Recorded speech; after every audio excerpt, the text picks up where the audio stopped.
Bueno, buenos días. Gracias a la Asociación Víctimas de Terrorismo y a la Asociación Plataforma de Apoyo por organizar un año más estas jornadas y bueno, por contar con esta mesa dedicada especialmente al tema de la justicia, ¿no? El título, La justicia y las víctimas del terrorismo, tareas pendientes.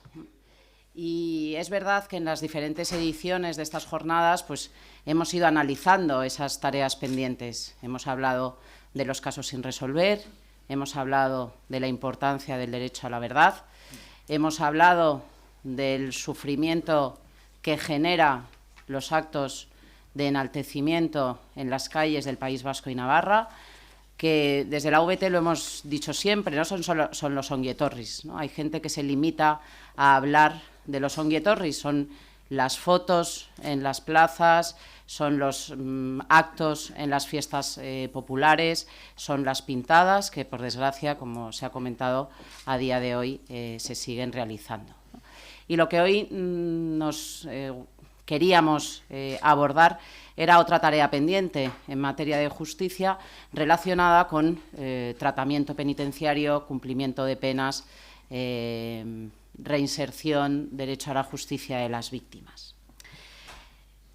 Es verdad que actualmente en las prisiones españolas no solo hay presos relacionados con delitos de terrorismo de la organización terrorista ETA, queda alguno de los Grapo, de terrorismo yihadista, pero bueno, es verdad que representan, iba a decir, son la mayoría, yo creo que ya son más por terrorismo yihadista, ¿no? Pero bueno, representan un alto porcentaje de esa población reclusa por delitos de terrorismo y por eso nos vamos a centrar en esta mesa en el cumplimiento de las penas por parte de los presos relacionados con la organización terrorista ETA. Es verdad que nuestro ordenamiento penitenciario prevé un tratamiento individualizado destinado a la reinserción de los presos y esto nos plantea una serie de interrogantes que yo quería poner encima de la mesa y debatir con los dos ponentes de excepción que hoy me acompañan, ¿no? ¿Cómo podemos valorar la reinserción de un preso por delitos de terrorismo? ¿Deben de tenerse en cuenta factores específicos en este tipo de presos atendiendo a las circunstancias específicas? Y hablo de específicas, no de excepcionales, circunstancias específicas de los delitos de terrorismo.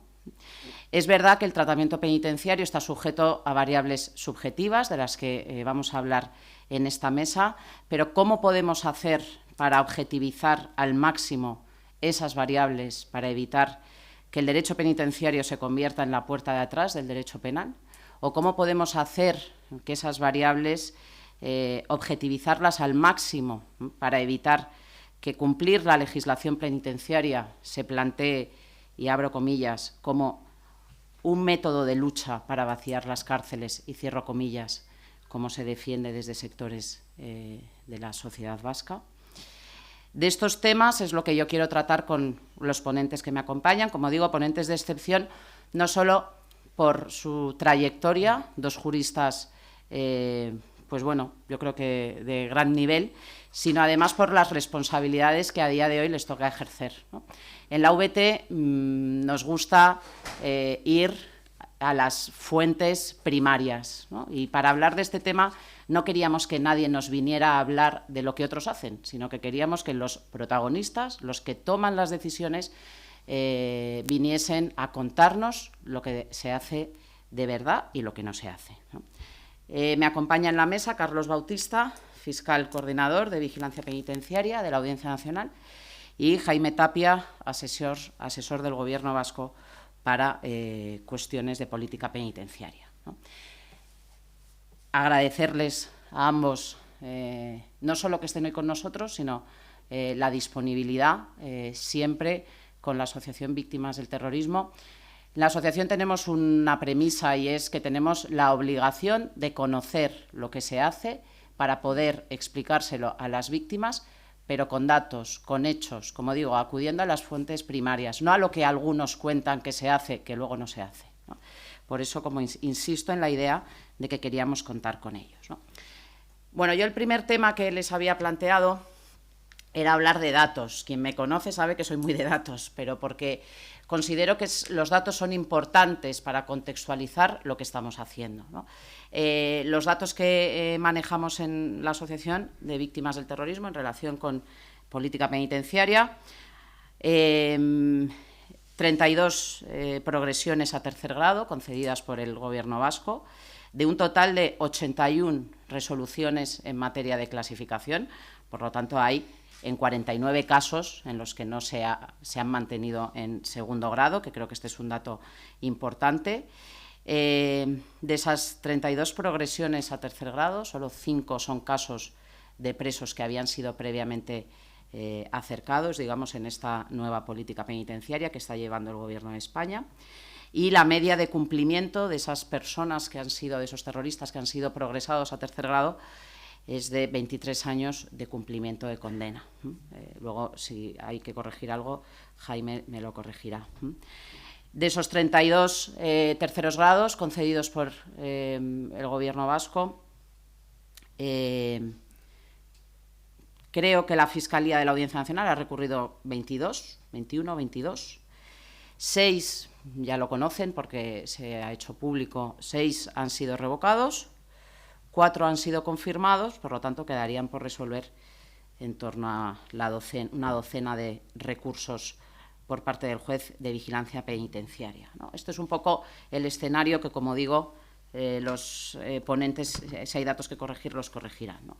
Yo la primera cuestión que les quiero plantear es lo que decía al principio, ¿no?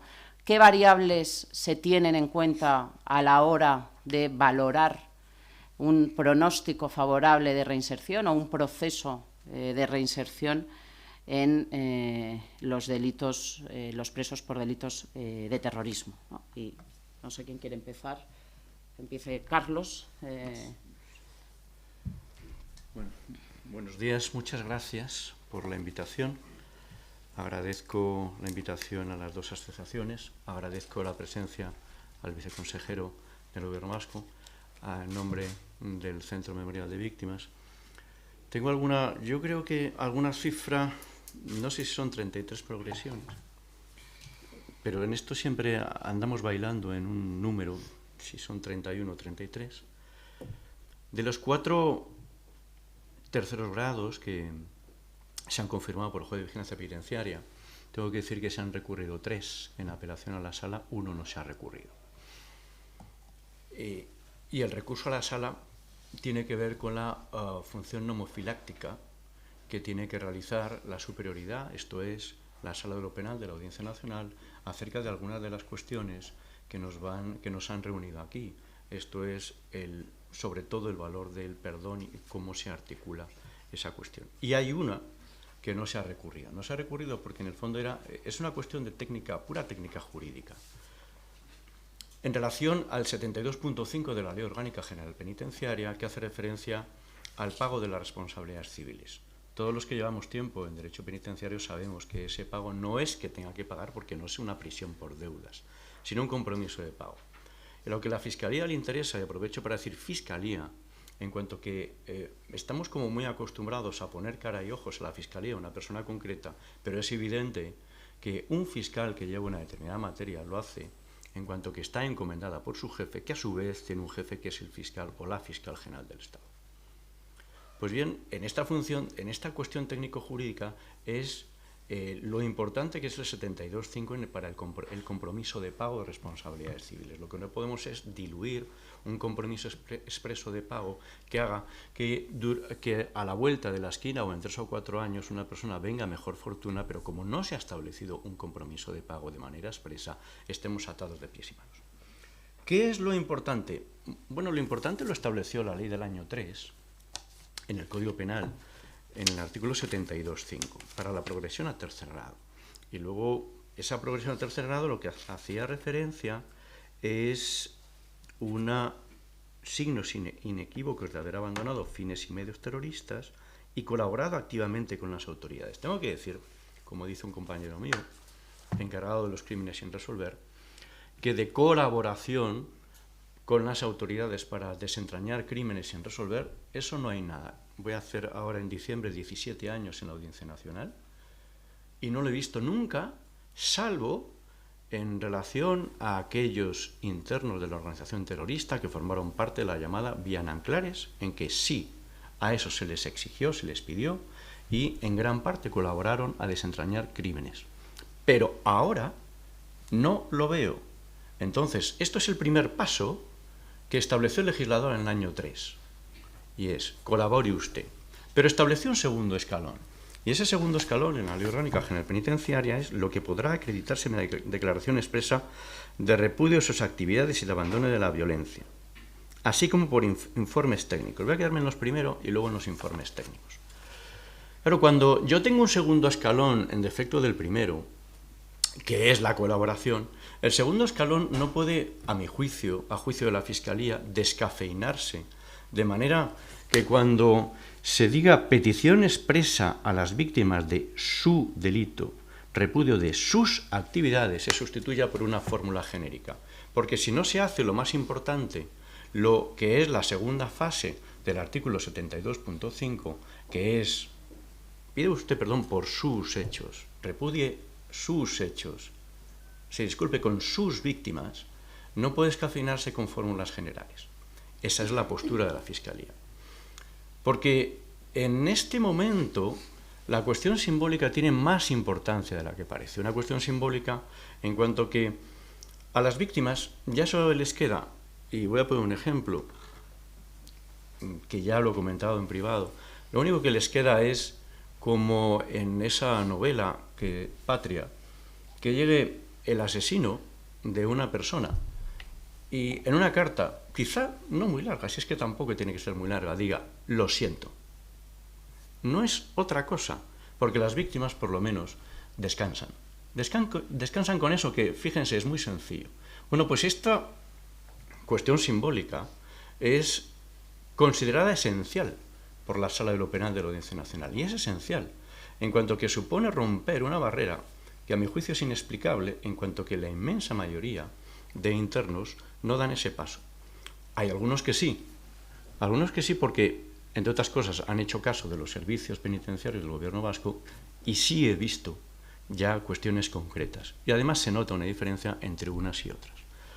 Y luego la cuestión de los informes de los técnicos. Claro, el informe técnico tal como está configurado en la ley del año 3, el artículo 72.5, lo que dice que debía ser el informe técnico es que el preso esté realmente desvinculado de la organización terrorista y del entorno y actividades de asociación y colectivos ilegales. Este era el concepto primigenio. Entonces, claro, el informe, en algunas ocasiones se puede ver que el informe lo que hace es reflejar lo que el interno dice, que es sobre reconozco el daño causado, que no se tilda de injusto, respeto el dolor de las víctimas, pero no se pide perdón y apuesto por vías pacíficas y democráticas para conseguir objetivos políticos. Y esa fórmula ha sido rechazada hasta en 22 ocasiones por la Sala de lo Penal de la Audiencia Nacional. La última, me estuve mirando los autos últimos de la Sala porque son muchísimos, es de hace 5 días.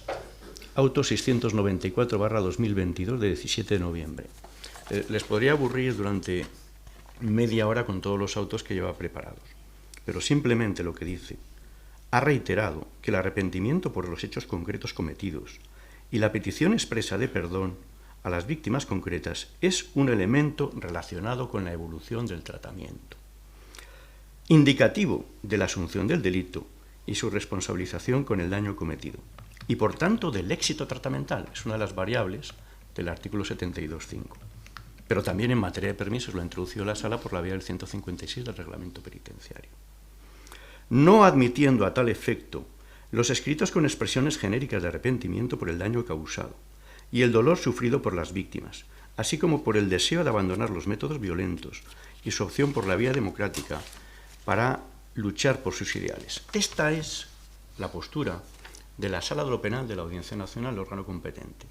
Esta es la interpretación del artículo 72.5. Yo entiendo que cueste ver lo que dice el 72.5, pero es que lo dice literalmente. Y lo que no podemos hacer es descafeinar las expresiones hasta que al final lo que dice un artículo tenga como consecuencia, a base de reinterpretar, que al final el artículo que dice una cosa clara tenga una consecuencia de no decir lo que dice. Entonces, lo que no podemos hacer es decir que un artículo no dice lo que dice. Y se lo acabo de leer, porque para esa cuestión lo que hay que hacer es ser valiente y decir, no nos gusta, pero asumir eso. No nos gusta y cámbienlo. El fiscal, desde luego, lo que no hace es una pelea por política. El fiscal no está en pelea con ningún gobierno, sea el gobierno vasco o sea el gobierno central. Eso les gustaría a algunos sectores de trasladar la cuestión que es puramente jurídica, porque ya lo he hablado con el asesor antes de entrar, estamos ante una cuestión puramente jurídica, no política. La Fiscalía no juega a hacer política. La Fiscalía es una institución que defiende la ley y el derecho. Y nos estamos moviendo en una discrepancia jurídica. Esto que quiero que quede bastante claro, que nosotros no jugamos a la política. La Fiscalía no hace eso. Aunque hay algunos que sí que les gustaría, algunos sectores, que creo que llaman al gobierno del País Vasco gobierno del agua, y les gustaría que esto se enconase y que hubiese un conflicto. Pero ya les digo que desde el punto de vista de la Fiscalía, nosotros no vamos a entrar en ese juego, sino que nos vamos a mantener siempre en una cuestión absolutamente de interpretación jurídica, que es lo que venimos haciendo, en mi caso, desde hace 29 años, en la carrera, 17 de ellos en la Audiencia Nacional. Gracias, Carlos. Jaime, efectivamente esto lo hemos hablado. Esto no es matemáticas, ¿no? Y la Fiscalía ha expuesto sus argumentos, sus interpretaciones. Es una cuestión de interpretación de la ley. En cuanto a esas variables que hay que tener en cuenta, me gustaría que nos explicaras un poco cuál es la línea de actuación en las decisiones que ha ido adoptando el Gobierno vasco. Bueno, pues en primer lugar, pues te quiero agradecer a ti, Carmen, a Carlos y a todas las asociaciones que han invitado por esta oportunidad que me dais de poder transmitiros, bueno, pues qué estamos haciendo también en esta materia, que entiendo que es sensible, a veces incomprensible.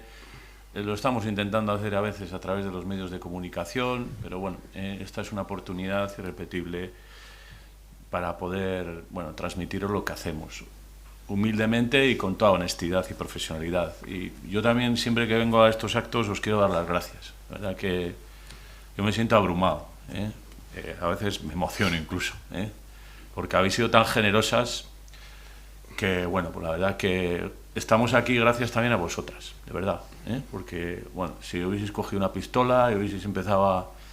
que hubiese sido a lo mejor, pues no sé, humanamente comprensible, ¿no? Y sin embargo fuisteis tan generosas para... Y la verdad que en este trabajo mío, que estoy desarrollando en los últimos tiempos, el contacto con vosotras me está también enriqueciendo personalmente mucho. Yo, como algunos de vosotros conocéis, soy magistrado, 33 años de experiencia, bueno, en diferentes ámbitos, los últimos aquí como presidente de la Audiencia Provincial en la sección penal, y me llamaron para este trabajo pues hace 1 año y medio, y bueno, estoy intentando colaborar para que las cosas discurran precisamente, como dice Carlos, por los cauces jurídicos, en colaboración también con José Rodríguez, que es el que nos está guiando también en esta difícil tarea, que es conectar la labor de aplicación de la legislación penitenciaria desde una perspectiva victimológica. No es fácil, pero lo estamos intentando hacer, y creo que, aunque con discrepancias, lo hacemos. Bueno, pues esto, primero, estas gracias y por vuestra generosidad sobre todo. Bien, en cuanto a los datos, pues efectivamente, tiene razón Carmen, pues nosotros barajamos 32 casos. Probablemente esa discrepancia que con Carlos pueda obedecer a que, bueno, en un momento se concedió un 100.2, que es un sistema, para que la gente lo entienda, entre un segundo y un tercer grado. Bueno, pues ahí es una persona que luego, como consecuencia de un cierto transcurso del tiempo, luego se le pasó al tercer grado. Ahí puede estar tal vez la discrepancia. en este tema, ¿no? Nosotros somos transparentes desde la discreción. No, cuando nos piden datos lo hacemos, pero no estamos filtrando ni haciendo cosas, digamos, que puedan sentir, porque nosotros lo que creemos en este tema es sobre todo en la discreción. Discreción se hace tranquilamente, de manera sosegada, pero sin acudir a los medios porque estamos, como dice Carlos, en una labor puramente jurídica. Nadie en el gobierno vasco, a mí y a todo el equipo, en el que incluye también los centros penitenciarios con sus profesionales, nos está diciendo, como a veces parece que se dice por un lado y por otro, oye, tenéis que hacer esto, tenemos que hacer esto. Yo eso no lo soportaría. Yo me iría al siguiente día a mi casa o a mi Palacio de Justicia, donde yo pues siempre he vivido la independencia judicial como un valor importante en un Estado de Derecho. Bien, sí que quería contextualizar, dentro del tiempo que tenemos, que realmente estos 32 grados, estos 32 progresiones de grado hay que contextualizarlos en una, digamos, dinámica de lo que es las bases del modelo penitenciario del País Vasco, en el que nosotros apostamos por los regímenes de semilibertad. Lo hemos dicho también recientemente en alguna comparecencia en el Parlamento Vasco. Son 471 personas en las que hemos clasificado o hemos progresado a tercer grados. Esto no es una, digamos, cosa que nos ha ocurrido a nosotros.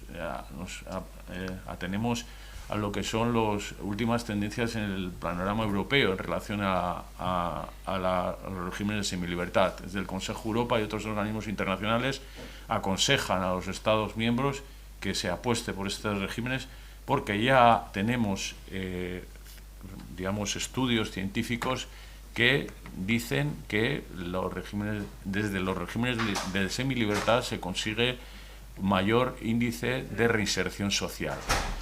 Bueno, para eso en muchas ocasiones pues hay que apoyar este tipo de reinserciones, pero creo que era importante enmarcar esto en una línea que no se le ocurre tampoco al País Vasco, sino que parte de recomendaciones desde las instancias europeas, que bueno, pues son las que han guiado también en nuestro modelo de aplicación, que, como hemos dicho, no es un modelo tampoco especial ni algo que nos hemos sacado de la manga. Es simplemente, tenemos una legislación y la intentamos con nuestros medios, recursos, pues eso, digamos, que utilizar en sus máximas expresiones, pues, con recursos económicos, materiales, etcétera. Pero algunas veces se nos ha criticado el que, bueno, no sé, o que esto es una cosa especial, no. Humildemente es una sensibilidad, es una forma de actuar, pero bueno, no, la misma legislación pues no nos impide que podamos decir, no sé, pues aplicar el modelo penitenciario sueco-noruego. Igual a mí personalmente me gustaría, porque es un poco la referencia en el mundo, pero tenemos una legislación con unas limitaciones y eso es lo que hay que apreciar. Lo único que, bueno, con una serie de peculiaridades que no especialidades ni excepcionalidades. Bueno, voy a ceñir un poco digamos, a lo que, bueno, pues es un poco lo que nos ha comentado Carmen. Nosotros, bueno, estas normas que entraron en vigor en el año 2003 fueron cuestionadas, fueron criticadas. Todavía hoy en día, si uno va a foros, digamos, de la doctrina, son todavía, bueno, puestas en cuestión, pero nosotros, a pesar de todas estas críticas a esa legislación, pasadas y presentes, seguimos más bien en la idea de que hay que aplicarla. Nosotros no podemos cambiar la ley, no podemos cambiarla, no sabemos si es excepcional, no es excepcional. Nos atenemos al cumplimiento estricto de la ley. Y es más, diría que en principio intentamos aplicarla conforme a los criterios marcados en los últimos años por la Audiencia Nacional, con independencia de que, bueno, en algunos casos, digamos, la Fiscalía y luego el juzgado no comparta esta manera de aplicarla. Nosotros entendemos que la estamos aplicando correctamente. Bueno, hay una discrepancia, como dice Carlos, jurídica, pero realmente nosotros, digamos, no intentamos recrear ni inventarnos el ordenamiento, y es más, intentamos aplicarle conforme a los criterios que está estableciendo la Audiencia nacional. Yo sí que quisiera remarcar en este caso que nosotros no hemos progresado ni clasificado a ninguna persona en este ámbito cuya progresión no haya sido propuesta por las juntas de tratamiento. En la mayoría de los casos es una propuesta unánime y otras por amplia mayoría. Así pues, cada progresión de grado firmada por el Gobierno vasco está avalada por la respectiva junta de tratamiento, que ha realizado previamente unos informes individualizados, rigurosos y profesionales. Son estas personas, nuestros ojos, nuestros oídos, quien conocen a la persona en sus diferentes conductas diarias. Nosotros vemos unos expedientes con sus escritos, con sus informes, pero ellos son los que nos guían, los que nos dicen esta persona sí y esta persona no. Y eso es lo que, digamos, humildemente estamos intentando hacer cuando progresamos a una persona con la propuesta de las juntas. Y finalmente, en una línea constructiva, cuando se nos comunican los autos del juzgado, desde el respeto institucional, creemos en la independencia del Poder Judicial y la autonomía e independencia del Ministerio Fiscal, valoramos su contenido y trabajamos con el interno para cumplir los requerimientos reflejados en tales resoluciones, con la idea de que el interno avance en su programa individualizado de tratamiento y en el cumplimiento de aquellos y en fin demos satisfacción a lo fijado en los propios autos. Esta administración no se plantea si debe o no ser derogado el artículo 72.6 o el 72.5 de la Ley Orgánica, y si los criterios para progresar a una persona deberían ser los mismos. Todas las posturas de unos y otros son defendibles jurídicamente. Lo que sí puedo decir es que nosotros intentamos cumplir el ordenamiento jurídico tal y como está siendo interpretado. Y lo que sí estamos intentando hacer es interpretarlo y aplicarlo desde una clara perspectiva victimológica que impregna la norma. En este sentido, bueno, Carlos ha expresado, digamos, una interpretación que digamos, se está realizando por parte de la Fiscalía y por parte de la Sala. Nosotros, frente a este posicionamiento, creemos que estas declaraciones que constan en un escrito y que no son ya formularios ni estereotipos, efectivamente, históricamente debieron existir. Yo en mi etapa como gobierno vasco no los he conocido, son escritos manuscritos por parte de los propios internos e internas y son escritos individualizados.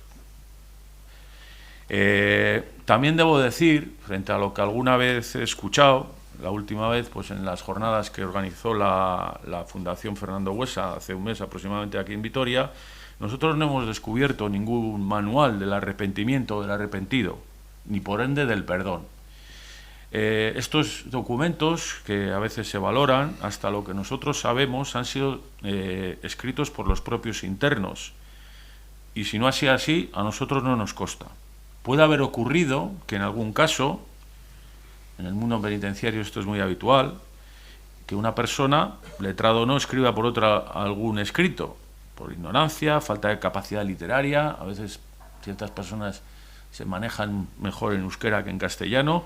En todo caso, la veracidad y sinceridad de su contenido está avalado por los informes de los técnicos. En este sentido, nosotros, para exigir este cumplimiento del requisito llamado perdón, comprobamos que la persona haga un análisis autocrítico de su pasado y que este análisis le lleve a rechazar su pasado, que se responsabilice de sus actos ilícitos y reconozca el daño y sufrimiento que causó a sus víctimas, que en ocasiones son identificadas con nombres y apellidos, que haya una transformación personal y un consiguiente cambio de actitud hacia las víctimas. En algunos de estos escritos se piden disculpas e incluso en algunos se utiliza la palabra perdón. En todo caso, en estos escritos se plasma el reconocimiento de un pesar por sus actos ilícitos y el daño causado a las víctimas, a las que a ocasiones se nombra como señal de empatía y reconocimiento. Y además esto es muy importante, no solo se asume el daño infligido, sino que reconocen que ese daño fue injusto. En definitiva, cuando progresamos a una persona a partir de los términos en los que se expresa el penado y la corroboración que realizan los informes técnicos de quienes observa la evolución del interno, constatamos que existe una situación análoga a la de petición de perdón, aunque no se haya usado la palabra concreta. Este requisito de petición de perdón, desde nuestro punto de vista, no se debe utilizar como una especie de tótem o tabú, según quien lo tenga en cuenta, porque una petición de perdón, incluso expresa, en principio no dice nada, pues una persona, vamos a poner como los niños, puede pedir a otra persona, pero no sentirlo realmente, y lo peor que podría ocurrir es que se utilice esa palabra o expresión con un fin utilitarista. Te pido perdón simplemente para cumplir un requisito. Y eso a su vez nos debería llevar a valorar si ese perdón es sincero o real. En definitiva, pensamos que es preferible la constatación de un pesar genuino por los actos ilícitos y del daño causado a sus víctimas, pesar asociado a un proceso de reflexión interior de cambio, se traduzca o no en la utilización de tal expresión. Algunos internos, y con esto termino esta primera parte al menos, manifiestan su voluntad de participar en programas de justicia restaurativa que pudieran desarrollarse, siempre que se dieran unas condiciones de intimidad y confianza en tales programas. Y otras, también, en esta misma línea, expresan su voluntad de ser participativas en procesos de reparación y reconciliación, con el fin de atenuar el daño causado y para impedir la producción de hechos semejantes.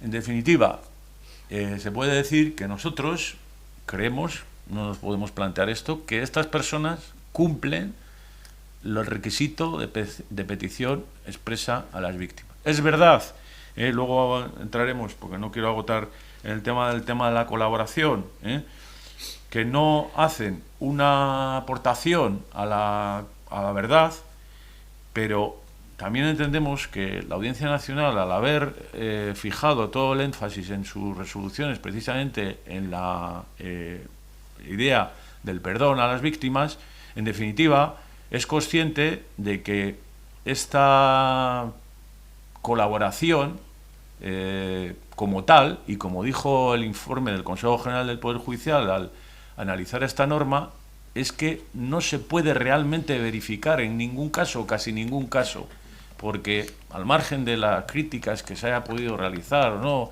a sobre si esta delación o no, esto es una delación, yo en esta materia no entro.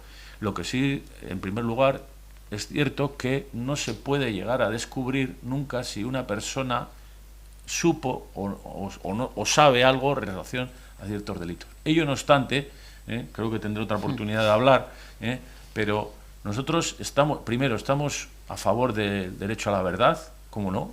Aquí José nos guía y nosotros creemos que tenemos que avanzar en el derecho a la verdad, y también estamos a favor del derecho a la justicia, ¿cómo no? El problema de esto probablemente a nivel doctrinal se plantea, es decir, cómo conectar el derecho a la justicia y de la verdad con los requerimientos y las exigencias marcadas por la Constitución. El derecho a no declarar contra sí mismo, a no confesarse culpable, el derecho a ser reinsertado sin la exigencia de unos requerimientos que están ahí en la ley, pero que nosotros en todo caso no nos discutimos. Bueno, esto es la primera intervención, luego creo que tendré otra. Sí, ahora. Bueno, yo creo que un poco la postura sobre el requisito de la petición de perdón, es verdad que desde la VT venimos reclamando objetivizar al máximo esos requisitos, ¿no? Que yo sé que no es fácil, pues como he dicho antes, para evitar la utilización fraudulenta de la legislación penitenciaria para vaciar las cárceles, que es lo que algunos reclaman, ¿no? Defendemos la importancia, no es una cuestión tanto de la palabra que se utilice, de si pido perdón, digo lo siento o lo lamento, sino de que el terrorista se enfrente no a sus actos criminales, sino en concreto a lo que hizo, y identifique a las víctimas que ha ocasionado, ¿no? Ayer lo comentábamos en privado, ¿no? Yo siempre pongo de ejemplo esa entrevista en un medio de comunicación a un conocido miembro de ETA en libertad, que el titular era: yo no asesiné, yo ejecuté. Y no fue capaz de identificar a las víctimas, ¿no? Por eso yo creo que es importante lo que defiende la Fiscalía sobre la importancia de poner nombres y apellidos, ¿no? Pero para enfrentarse a lo que ha hecho, para que ellos mismos se enfrenten a lo que hicieron, ¿no? Que matar está mal, pues es que es algo que sabemos todos, hasta ellos, ¿no? Pero que concreten lo que han hecho, pues bueno, es un poco lo que venimos reclamando desde la VT, ¿no? Es verdad que para nosotros, y aquí recuerdo siempre una frase de la presidenta de la VT, que yo la utilizo mucho, ¿no? Y que ella dijo: yo no creo en el verdadero arrepentimiento sin colaboración con la justicia, ¿no? Porque es verdad que es la manera que tenemos de valorar esa sinceridad de ese arrepentimiento, ¿no? Creo que, bueno, se nos ha expuesto también que a partir de las declaraciones que los propios presos puedan hacer, de los informes de los técnicos, bueno, se puede valorar, yo eso lo acepto, esa evolución positiva, pero que efectivamente lo ideal, lo que dice la ley, con las dificultades que ha expresado Jaime, sería la colaboración con la justicia, pero tampoco somos ingenuos, y efectivamente sabemos de esas dificultades. Lo hemos hablado muchas veces, tanto con Fiscalía como con el Gobierno vasco, lo hemos puesto encima de la mesa, cómo se podría hacer, cómo se podía exigir. Desde la VT venimos trabajando en reflexionar sobre esta cuestión y puesto que venimos trabajando además con el Gobierno vasco en un proyecto específico sobre el derecho a la verdad, cómo podríamos compaginar ambas cosas, ¿no? Yo lo he dicho públicamente muchas veces y lo he dicho en los juicios a dirigentes de ETA que se han sentado en el banquillo, ¿no? El que ellos reconocieran su participación en determinados atentados no implicaría ni un día más de cumplimiento de condena, porque muchos ya tienen sus límites máximos establecidos.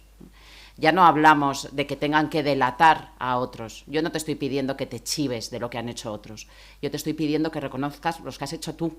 Y además no va a tener consecuencias para ese etarra, porque ya ha cumplido el límite máximo. Ni siquiera hablo de prescripciones, ¿no? A mí un día en un juicio hablábamos de la prescripción y un abogado me dijo: yo no me fío porque me levantas la prescripción. Hombre, es verdad que desde la VT estamos estudiando la manera de levantar, no de levantar prescripciones, pero bueno, crímenes terroristas que aparentemente pueden estar prescritos, pues estamos estudiando a ver si efectivamente ha podido haber una interrupción. Pero los límites máximos de cumplimiento, yo ahí sí que no tengo nada que pueda hacer para levantar un límite máximo de cumplimiento. Si ese miembro de ETA ha cumplido ya el límite máximo, no va a volver a pisar la cárcel. Por lo tanto, su reconocimiento de los hechos no tendría consecuencias jurídicas, ¿no? Y eso es lo que, bueno, estamos reflexionando sobre ello para ver cuál sería la mejor manera de articular esa posible colaboración con la justicia. Yo lo quiero poner encima de la mesa a los dos ponentes, bueno, un poco para saber su opinión. Carlos ya lo ha dicho un poco, Jaime también, pero bueno, y si se les ocurre, ¿no?, la manera o cómo se podría articular esa exigencia de colaboración con la justicia o de reconocimiento, pues, de lo que han hecho, ¿no? Es que la exigencia de colaboración con la justicia ya está. Es que está recogida en dos sitios distintos. En la Ley Orgánica General Penitenciaria, que ya lo he dicho, pero también en el Código Penal, en el artículo 579 bis, apartado 3º, que hace referencia a la posibilidad de bajar la pena hasta en 2 grados cuando hay un supuesto de colaboración. Pero teniendo esa legislación, lo que nos encontramos enfrente es un muro. Es un muro de que una organización, se llame ahora como se llame, impone a los miembros de la que fue organización terrorista ETA, que hace que se diga: de reconocer ni hablamos y de lo otro un poquito. Y aprovecho para decir, no es tanto, efectivamente no es tanto utilizar la palabra perdón, sino que es ir describiendo. Me estoy acordando de un señor que quemó un autobús, estaba el conductor dentro. Pues en un escrito de folio y medio fue narrando todas sus vivencias y dice: y me arrepiento mucho de lo que hice con Manuel, que es el conductor. Bueno, pues nos encontramos a un muro. Y esto me recuerda mucho un artículo del catedrático Buesa de la aplicación de la teoría de juegos a la cuestión del arrepentimiento terrorista. Y lo que dice es que está el juego del gallina, y es aquel que al final frena el coche para no chocarse.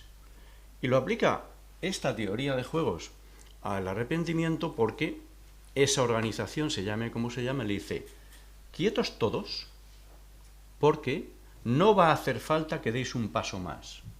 No va a hacer falta que seáis como los de Nanclares, porque os vamos a conseguir otra cosa. El principal obstáculo no está normalmente en los internos.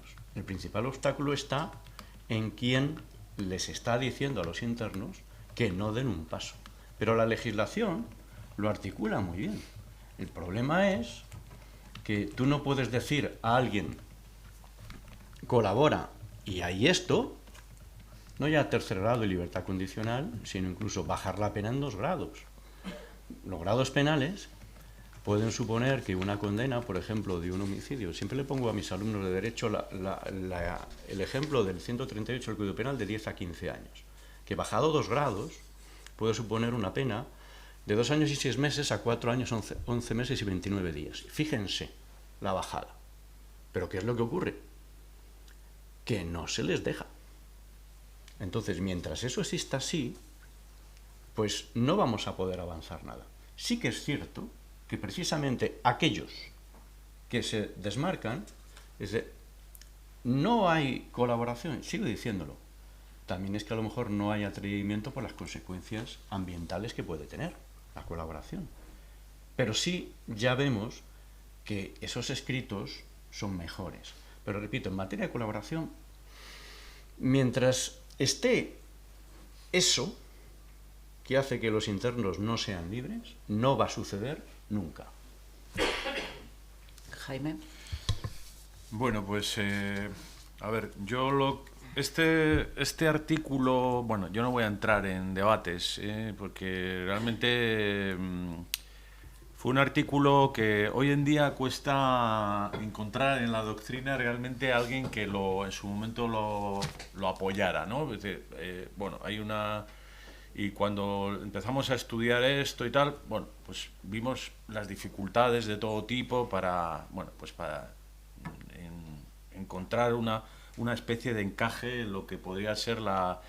Pero nosotros llegamos a un momento en el que, bueno, pues digamos, no, como he dicho antes, no nos podemos plantear las cuestiones de tipo doctrinal, ¿verdad? Aquí hay que aplicar la ley, y entonces tenemos que decir, bueno, pues a ver cómo se puede aplicar realmente.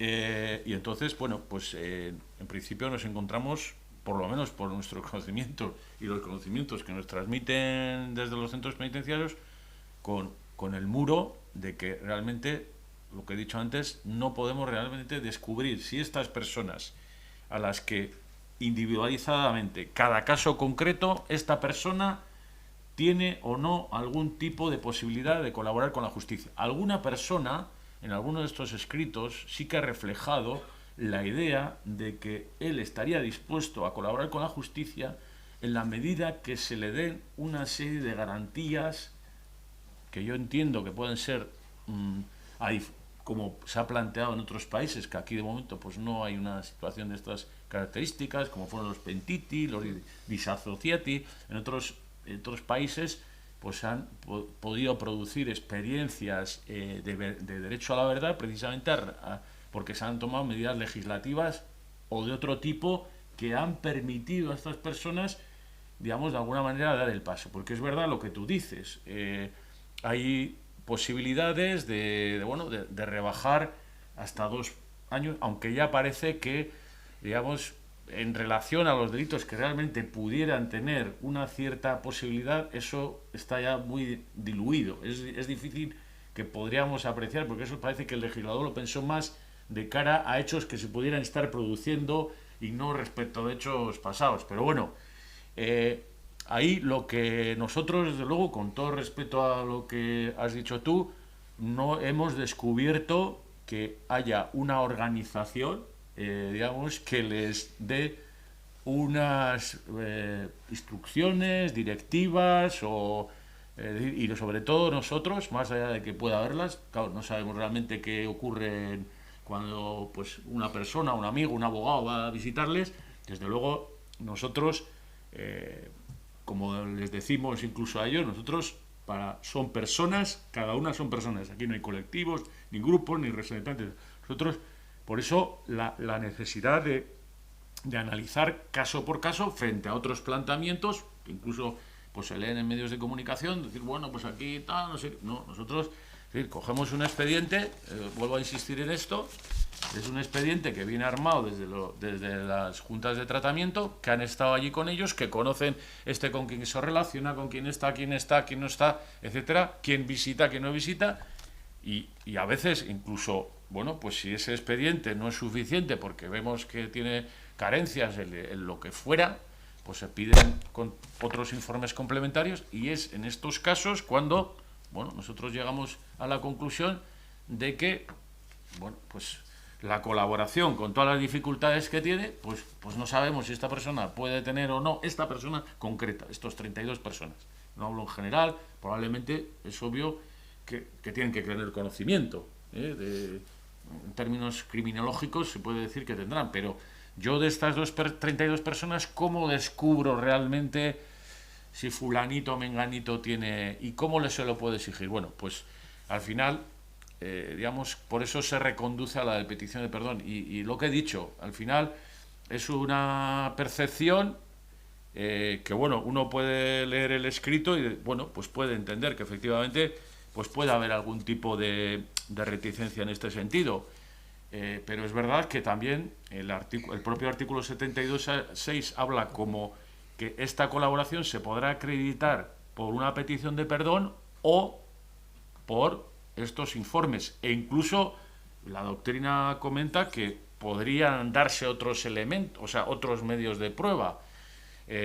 Bueno, pues como veis o como ven, pues estamos en un debate de índole jurídico, y bueno, y también constructivo, es decir, que nosotros, cuando lo que he dicho anteriormente, cuando leemos los autos, bueno, pues hay que enfrentarle también a la persona, como cuando vienen del juzgado de vigilancia penitenciaria de Bilbao, que le decimos al interno, oye, que aquí te exige que tienes que hacer en tu PIT el PICOBI o cualquier otro tratamiento. En este caso estamos intentando trabajar también lo que es propiamente el avance en el tratamiento individualizado, que se debe realizar con cada persona. Aquí ni hay colectivos, ni grupos, ni nada. Y ya te digo, se rechazan y se aprueban unos en función precisamente de parámetros legales, y tenemos un poco, por lo menos en relación a los autos, sí que se ve, pues eso, que a veces se habla de que no es suficiente, no es completo, y bueno, y eso es un poco. Y en relación a la responsabilidad civil, pues tenemos también un poco esa discusión, ¿no? O debate más bien jurídico, ¿no? Es decir, bueno, yo he tomado nota de que tendremos que elaborar un documento en el que creo que en la mayoría de los casos existe. Luego igual Benito tiene, que es el director del centro penitenciario de Zaballa, tiene la oportunidad de ofrecer, si dais algún momento para el público. No sé si querrán hacer alguna pregunta, o no sé si hay tiempo. Estamos de tiempo. Yo sí lo que quería daros es un último turno de 1 minuto a cada uno, por si queréis añadir algo, porque el tiempo nos ha comido y podríamos seguir mucho más, pero ya os digo, si os habéis quedado con algo, 1 minuto cada uno. Muy brevemente, en cuanto a los informes de los técnicos. Claro, lo que nunca encuentro, y digo encuentro porque al ser yo el que, por delegación de la Fiscalía, veo todos los expedientes de terrorismo, es el contenido que exige el 72.6. Esto es un informe que diga que el interno está realmente desvinculado de la organización terrorista. Eso no lo veo. Igualmente, hay veces en que hay un informe del trabajador social, del educador, pero no un informe del psicólogo. Hay veces en que se presenta el modelo normalizado, pero sin informes. Claro, y hay supuestos en el que los votos particulares que se piden, por supuesto, son duros, son muy duros, en el que con la misma frase que utilizan interno y que lleva a la mayoría a hacer una conclusión, la minoría tiene toda la contraria. Y en este caso, permítasenos que después de 17 años en esto, estemos por lo menos al mismo nivel que un jurista de prisiones. Esto es, Fiscalía está repleta de técnicos jurídicos. Y analizándolo desde un punto de vista jurídico, cuando yo veo votos particulares, la cuestión no está tan clara. Y son los mismos técnicos. Entonces, si yo entiendo que todo lo que se hace se basa en un informe técnico, pero esto es la misma cuestión que cuando nos enfrentamos, y Jaime, que ha estado en otras responsabilidades, lo sabe perfectamente, cuando nos enfrentamos a una eximente completa de enajenación mental del artículo 20.1 del Código Penal. ¿Quién determina la base de la enfermedad mental? El técnico. ¿Quién determina las consecuencias jurídicas de la enfermedad mental? El jurista. Primero el fiscal haciendo una pretensión y luego el juez al dictar una sentencia. Pues esto es lo mismo. Creo que legítimamente la Fiscalía puede llegar a conclusiones distintas y yo no discuto la labor de los técnicos. Yo lo que hago es traducir esa cuestión a términos jurídicos. Y en esto, creo, Jaime, nos estamos moviendo todo el rato en la cuestión jurídica. Pues, bueno, sí es verdad. Es decir, que tampoco aquí, como no hay trampa ni cartón, a veces en estos medios, a veces parece que, pues, esa es un poco la cuestión. Es verdad que, bueno, pues yo, la verdad que quiero agradecerle a Carlos también un poco su labor constructiva en este mundo difícil de la interpretación y aplicación de las leyes. Bueno, pues tomo nota también de esto de que tendremos que afinar realmente los informes o los técnicos. La responsabilidad civil, no tenemos tiempo para hablar de eso. No, Miguel me mata. Bueno, pues nada. Es que era importante, pero bueno. Sí. A ver, en relación a la responsabilidad civil, bueno, es uno de los requisitos que nosotros estamos exigiendo. Es decir, que es que además es para todos los terceros grados, no solamente es para...